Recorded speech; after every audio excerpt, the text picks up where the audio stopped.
Bismillahirrahmanirrahim. Assalamualaikum warahmatullahi wabarakatuh. Kita akan melanjutkan kajian kita tentang kejadian-kejadian penting di Nusantara terkait kelahiran Nabi Muhammad Rasulullah Shallallahu Alaihi Wasallam yang lahir pada tahun 571 Masehi atau sekitar abad ke-6 di kota Mekah Al-Mukarramah. Namun sebelumnya kita akan membahas tentang nubuah Nabi Muhammad Shallallahu Alaihi Wasallam yang disampaikan oleh nabi-nabi sebelumnya.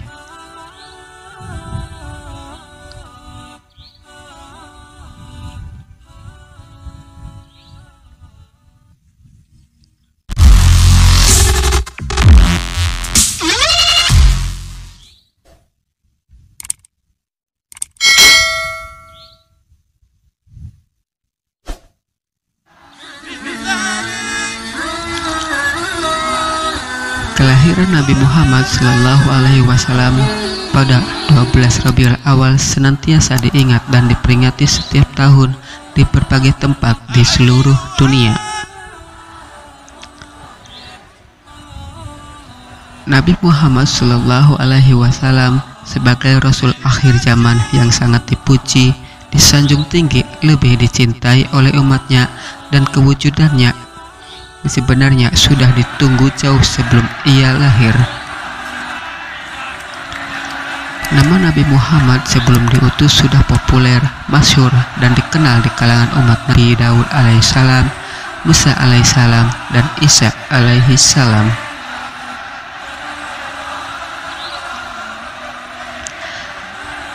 Keagungan, kelebihan, dan keunggulannya sebagai Nabi akhir zaman yang membawa rahmat sekalian alam sudah diketahui oleh para nabi sebelumnya.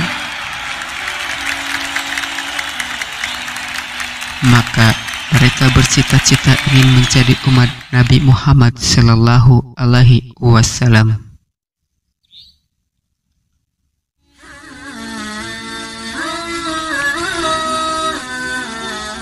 Kedatangannya sudah diberitahukan sejak zaman Nabi Musa dalam kitab Taurat dan kitab Injil Nabi Isa dan kitab Zabur Nabi Daud telah dikabarkan tentang kelahiran dan diutus Nabi Muhammad sebagai Nabi Allah, Warsyatul Anbiya, dan Khataman Nabiyyin.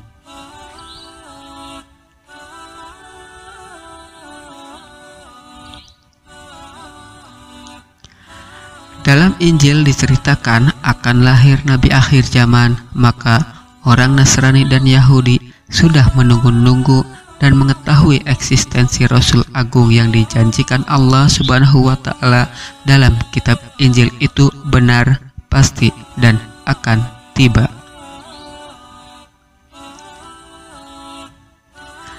Kedatangannya itu telah terkenal dan megah yang disampaikan secara turun-temurun oleh orang-orang Yahudi kepada anak cucunya.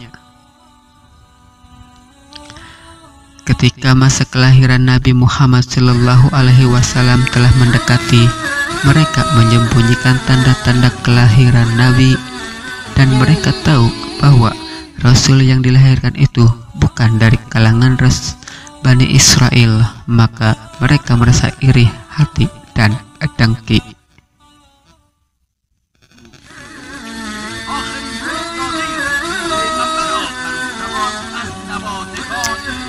Berita dan informasi kedatangan Nabi Muhammad dalam kitab Injil telah disebutkan dalam Al-Quran dengan firman Allah.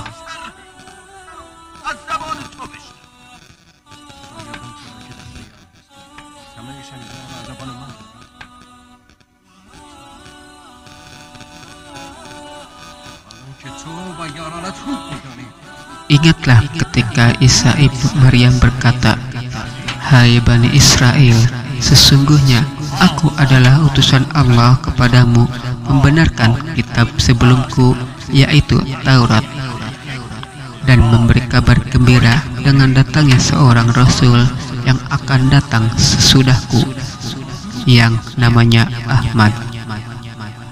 Maka tatkala Rasul itu datang kepada mereka dengan membawa bukti-bukti yang nyata, mereka berkata, "Ini adalah sihir yang nyata." Quran Surat Al-Ahzab ayat 6. Di ayat lain Allah berfirman, yaitu orang-orang yang mengikut Rasul, Nabi yang ummi yang mereka dapat ditertulis di dalam Taurat dan Injil yang ada pada mereka, yang menyuruh mereka mengerjakan yang ma'ruf dan melarang mereka dari mengerjakan yang mungkar, dan menghalalkan bagi mereka segala yang baik dan mengharamkan bagi mereka segala yang buruk, dan membuang dari mereka beban-beban dan belenggu-belenggu yang ada pada mereka. Maka orang-orang yang beriman kepadanya memuliakannya, menolong dan mengikuti cahaya yang terang yang diturunkan kepadanya, maka itulah orang-orang yang beruntung. Quran Surat Al-A'raf ayat 157.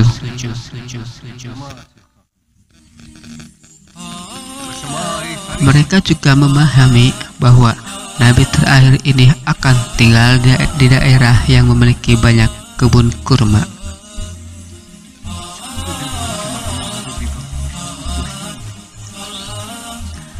Karena alasan inilah masyarakat Yahudi eksodus dari daerah asalnya di Syam menuju Yasrib untuk menyambut kehadiran Nabi terakhir yang tinggal. Di dalam Ar-Rahiq Al-Maktum diterangkan tentang asal-muasal Yahudi di Madinah.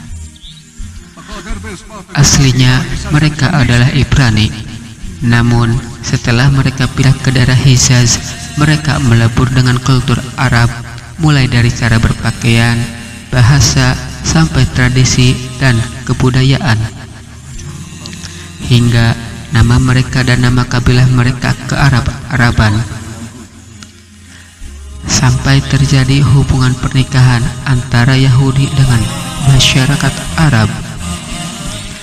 Hanya saja mereka masih menjaga fanatisme kebangsaan dan tidak berasimilasi penuh dengan masyarakat Arab. Bahkan mereka membanggakan diri mereka sebagai keturunan Israel.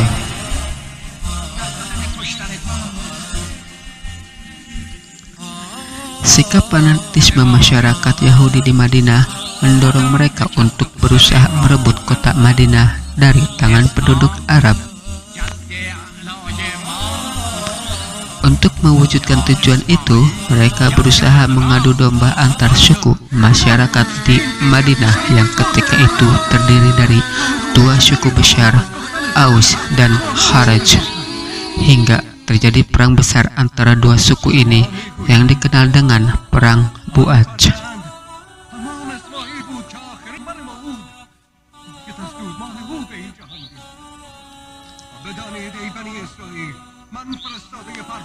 Karena telah memiliki Taurat, dalam masalah keyakinan, masyarakat Yahudi merasa diri mereka lebih berperadaban dibandingkan dengan penduduk Arab asli.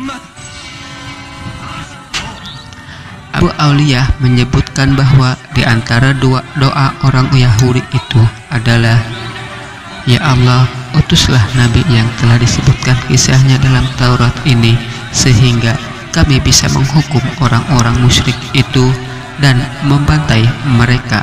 Tafsir Ibnu Katsir 1326. Allah ceritakan hal ini di dalam Al-Quran.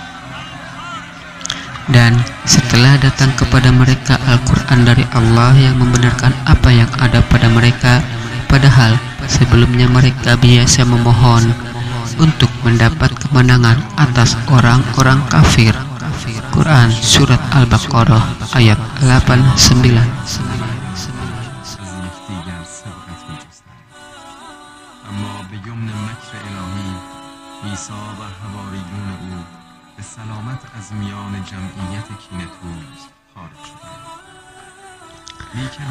Akan tetapi harapan mereka meleset.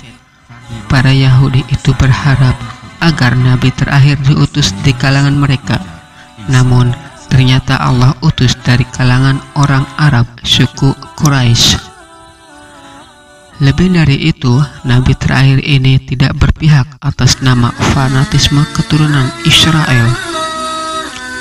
hapus sudah harapan besar mereka hingga timbul hasad dan dengki kepada masyarakat Arab.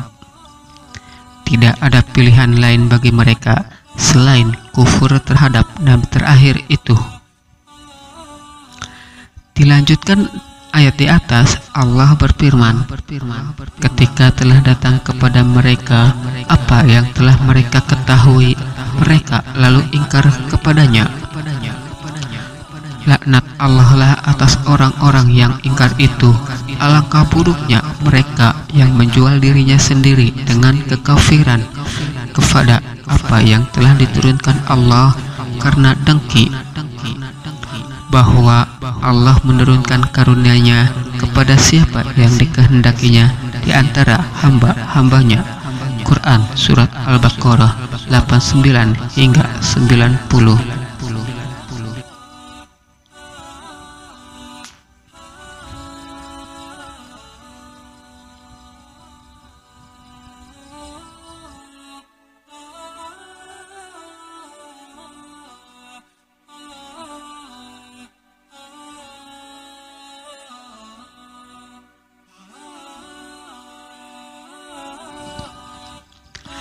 Pelajaran penting yang juga perlu kita garis bawahi, sebab terbesar orang Yahudi itu kufur kepada ajaran Nabi Muhammad SAW adalah karena mereka iri dengan kita.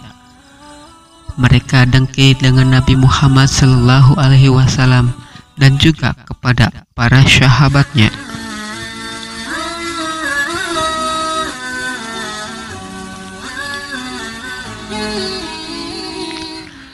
Dalam kitab Taurat, Allah Subhanahu wa Ta'ala telah mengabarkan kepada kaum Nabi Musa alaihissalam tentang saat dan masa Nabi Muhammad lahir. Dalam kitab Zabur, Nabi Daud dikabarkan dan diceritakan tentang kelahiran Nabi Muhammad dengan kriteria dan tanda ketika mata air yang kering tiba-tiba memancarkan air dengan deras, maka pada saat itu Nabi Muhammad telah lahir ke dunia.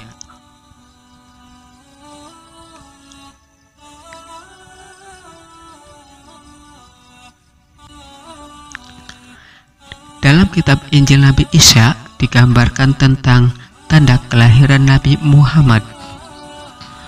Apabila pohon kurma yang layu kering menjadi segar mengeluarkan daunnya dan berbuah, maka menandakan Nabi Muhammad telah lahir.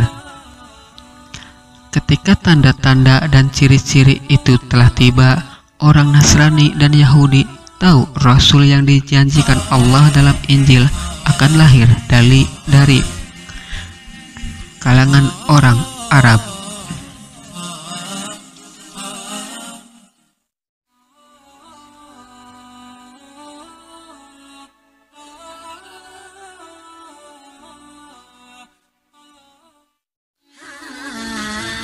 Pada suatu hari, orang Yahudi berkata kepada orang Arab bahwa sesungguhnya zaman kedatangan Nabi yang ditunggu-tunggu kian hampir tiba. Kami akan bunuh kamu semua, dan Nabi itu seperti kami bunuh kaum Ad dan Irma, kata orang Yahudi kepada orang Arab. Orang Arab dari kaum As dan Khazarat merasa gundah dan takut.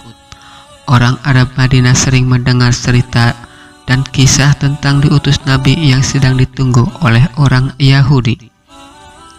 Mereka ahli kitab, mempunyai banyak pengetahuan dan tidak menyembah berhala.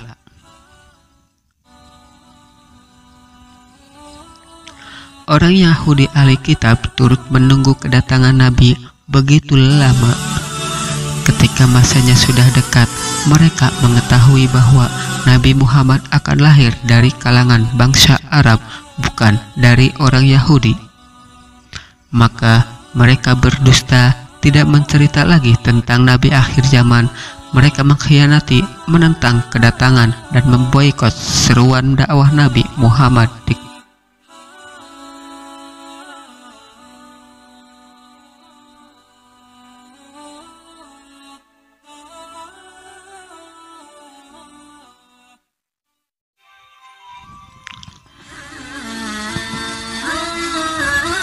Setelah Nabi Muhammad lahir, bukti kenabian Nabi sudah nampak jelas ketika Nabi berada dalam usia remaja yang dibawa oleh pamannya Abu Thalib untuk berniaga ke Syam.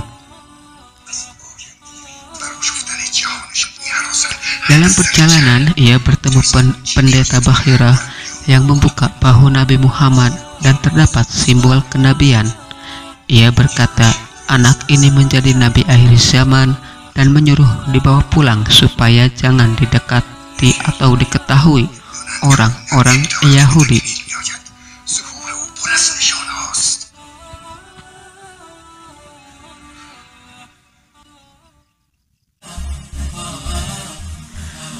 Tanda kenabian Nabi Muhammad kemudian tampak lebih jelas lagi ketika menerima wahyu pertama di Gua Hira dalam keadaan ketakutan. Khadijah, istrinya, yang merasa gundah dengan situasi Nabi Muhammad, ia membawa suaminya ke rumah saudaranya Waraqah bin Naufal, seorang ahli kitab, dan menceritakan kejadian terhadap Nabi.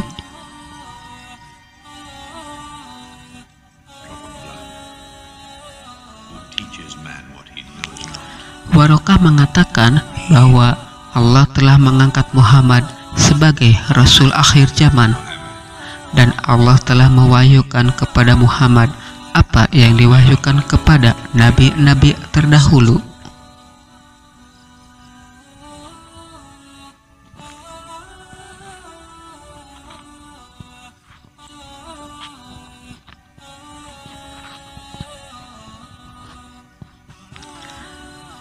Seorang pendeta, Salman Al-Farisi, yang kuat beribadah di gereja siang malam dan membaca berbagai doa, tetapi belum menemukan hakikat agama yang dicari dan benar.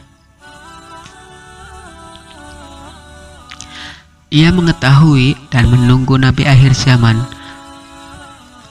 Ketika Salman Al-Farisi mendengar akan waktu kelahiran Nabi yang mulia itu telah terjadi, ia segera meninggalkan kehidupan sebagai pendeta dan meninggalkan agama yang diyakininya itu untuk menemui Nabi.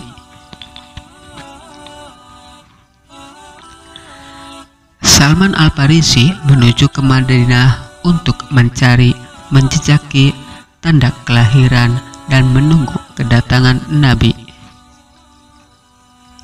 Di Madinah, Salman dapat meyakinkan dirinya dan terdapat tanda-tanda kehadiran Nabi Shallallahu Alaihi Wasallam seperti terdapat Gua Hira yang ditumbuhi pohon tamar.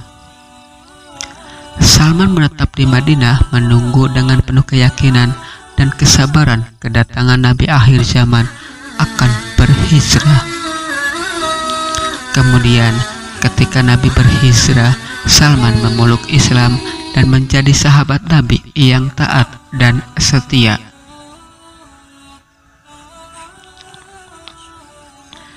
Ketika Nabi Muhammad berusia 40 tahun dan mulai berdakwah, telah menarik minat sekumpulan orang Madinah yang datang ke Mekah pada musim haji.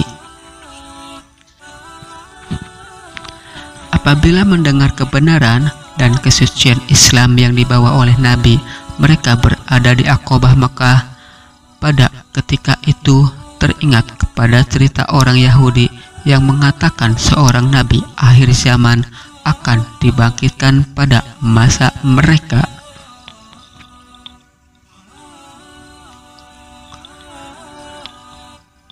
Orang Madinah lebih yakin telah datang Nabi akhir zaman yang diceritakan pendeta Yahudi yang membawa agama kebenaran, kedamaian, dan menyatu padukan mereka dan mempererat hubungan persaudaraan.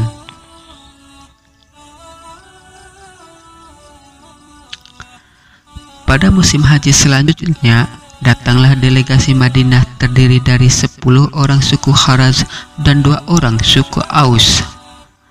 Mereka menemui Nabi Muhammad di Aqabah, di mana mereka menyatakan ikrar kesetiaan kepada Nabi yang ditunggu-tunggu itu telah datang. Ikrar mereka itu adalah sebagai berikut. Kami tidak akan menyembah sesuatu selain Allah. Kami tidak akan mencuri, tidak berzina, tidak membunuh anak-anak kami, menjauhkan perbuatan keji, fitnah, dan kami mentaati Rasulullah Shallallahu Alaihi Wasallam. Pada musim haji tahun berikutnya, 73 orang termasuk orang yang belum Islam dari Madinah menuju ke Makkah.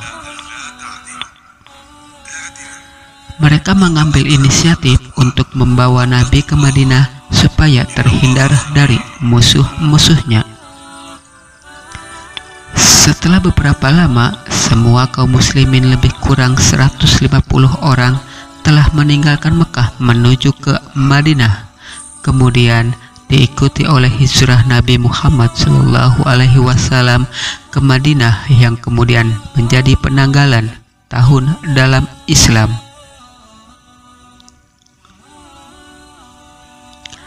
Nabi Muhammad Shallallahu Alaihi Wasallam yang ditunggu jauh sebelum ia lahir oleh orang Yahudi telah menarik minat orang Madinah untuk masuk Islam, yang kemudian menjadi tonggak dan bibit pengembangan dakwah Islamiyah di kemudian hari. Kini Islam telah berkembang ke seluruh dunia, maka hari kelahiran Nabi pada 12 Rabiul Awal senantiasa diperingati di setiap tempat, diingati oleh setiap umatnya. Maka jangan lupa untuk bersolawat kepadanya dan mendapat rahmat, memperoleh pahala dan pengampunan terhadap dosa. Semoga wallah alam bi ashwab. Wassalamualaikum warahmatullahi wabarakatuh.